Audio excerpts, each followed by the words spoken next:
There is an incredible amount of military surplus guns available on the market today.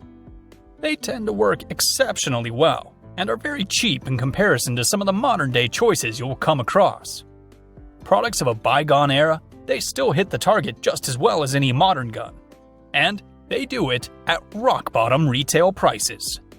If you're new to the idea of owning military surplus guns, or just interested in the topic in general, this video will cover a few of the best surplus firearms to own and what it is that makes them worth owning. Remember, these guns were built for military purposes, and so should still, to this day, exhibit high-quality construction and functionality. And of course, you'll have a great-looking piece of history for the collection. Mosen Nagant M1891. Adopted by the Imperial Russian Army in 1891, the Mosen Nagant has served through 2 world wars, Korea, Vietnam, and countless Third World bloodbaths. The M1891 is as rugged as the Russian landscape, built to operate in Siberian cold, Mongolian deserts, and in a conscript peasant soldier's hands. It is not an elegant or well-finished weapon like the Mausers, but in typical Russian fashion, it is brutally effective at its intended job. The bolt is stiff to operate, the long barrel unwieldy, and the sights regulated for the long-abandoned Imperial Russian measurement system. But it will fire no matter what. Due to often indifferent manufacturing by pseudo-slave labor under Soviet communism, accuracy is spotty. Some rifles are exceptional, and others abysmal. But even at today's prices, one could afford to buy 2 or 3, keep the pick of the litter, and sell the rest. This is the perfect option for those who need or want an inexpensive rifle, although prices have risen in the last few years. 1911 pistols. Of course, the king of surplus pistols is currently the United States military surplus 1911 pistols. It took over 30 years to get them into the civilian marksmanship program, and took the CMP a long time to start sales. Getting one requires CMP membership, a roll of the dice, a fair bit of money, and a sacrifice to the Lord of Surplus. Or something like that. American shooters of all types have been waiting for these classic fighting pistols to hit the American market. The 1911 holds a special place in the hearts of American gun owners, historians, surplus aficionados, and many more.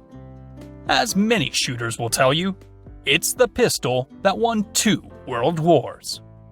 Not to mention action in Korea, Vietnam, and all those little hot pockets in the supposed Cold War. These guns come in various conditions, and the examples we see currently hitting the hands of gun owners come from various production runs as well. Most appear to be solid little shooters, but don't expect it to be free from nicks, knacks, and scruffs. SKS Rifles. The venerable SKS Rifle served in the military forces of dozens of countries across the Eastern Bloc and Asia. As such, you have tons of SKS rifles slipping into the United States from various countries. This is the perfect firearm for shooters to grab up and go. It's more than just a surplus rifle that can be used as a working gun, a hunting rifle, and even a defensive weapon. The fixed 10-round magazines make them AWB band-proof, which is rather nice. SKS rifles utilize a short-stroke gas piston system that has been proven quite reliable. Cheap and available ammo makes the SKS one of the best choices if you're less of a collector and more of a shooter. It's no sniper rifle, but it puts lead where you need it. The open iron sights aren't great, but please, don't butcher it with an optic mount. Browning High Power. One of the most popular overall service pistols on the surplus handgun market today is the Browning High Power. This gun is one of the most widely used service pistols in history, and has been used by the armed forces of over 50 different countries, and is considered by many to be the king of surplus pistols. It pioneered double-stack magazines and quickly made them the standard. The single-action trigger isn't the best, and the magazine safety is lame. but overall, the high power is a fantastic firearm. These sure-shooting surplus pistols are fun to shoot and quite accurate. Unlike most of the pistols on this list, this gun keeps up with the competition with their aftermarket 17-round magazines. It's slightly old school with an optical rail, but hell, it killed enough Nazis, commies, and fascists to earn its spot as a top-flight fighting pistol. Despite its popularity, an actual Browning high power can be very pricey on the secondary market. However, collectors on a budget will be happy to know there are several variants available on the surplus market that are much more affordable. For example, the FEG manufactured variant can be found in the $350 range. When compared to the often $1,000 plus Brownings, that is a steal. Mauser K98. Next up on our list is another legendary rifle. This one came from a pre-war factory in Germany. The K98 Mauser was mass-produced by nearly countless other manufacturers that made both copies, clones, and their own rifles that mimicked the Mauser's design. There are many things that made the K98 great. It utilizes a controlled round feed system and claw extractor that make the rifle very reliable. A blind box magazine housed the cartridges, which, for the most part, were 8x57. With so many Mauser rifles and its various descendants all over the world, it was naturally an easy choice for hunting. There are still countless rifles in circulation today, some of them completely rebuilt and changed into hunting rifles, as well as completely untouched versions in their original military configuration.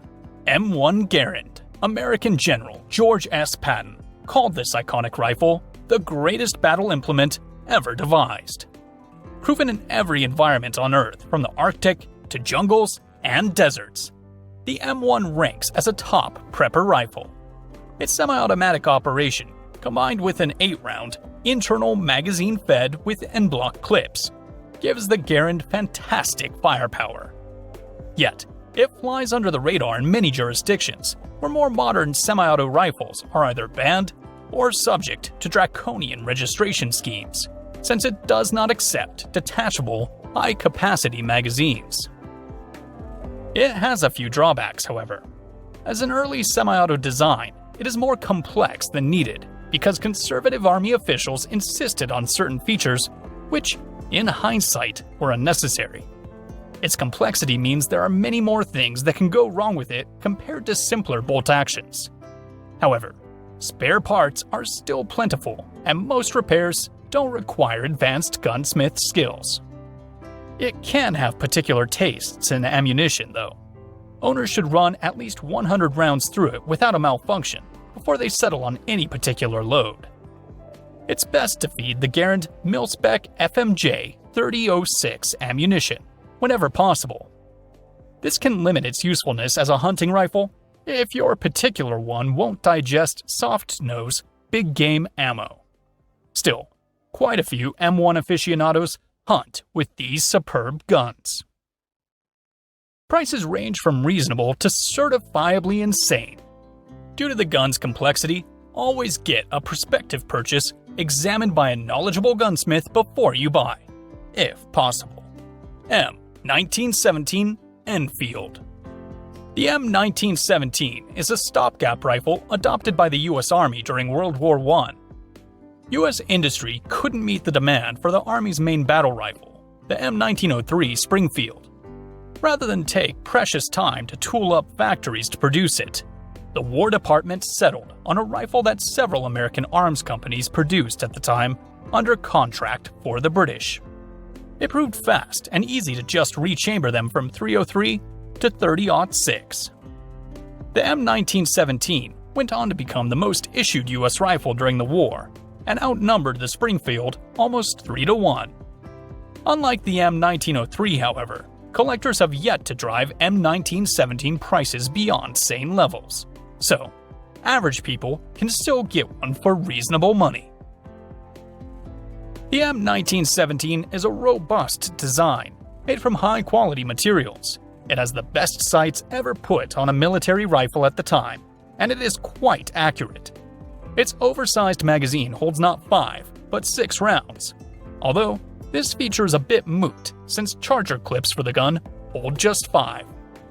From a prepper's perspective, the M1917's greatest advantage is the fact it fires the ubiquitous 30-06 Springfield round, which means the ammunition is available everywhere and affordable.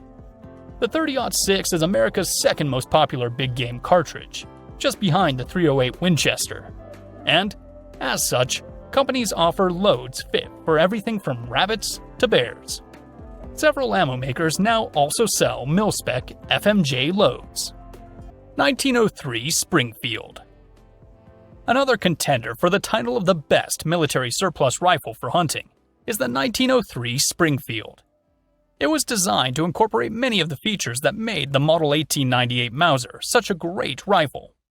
The designers were perhaps a little too successful in this regard because Springfield ended up paying royalties to Mauser for patent infringement.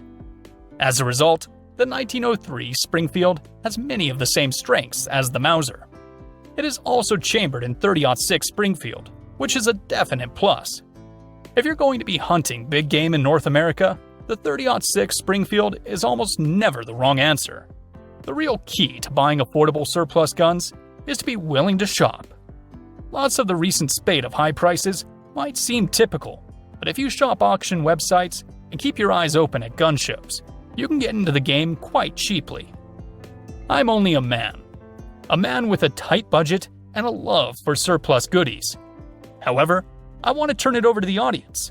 What's your tip for getting into the surplus guns market?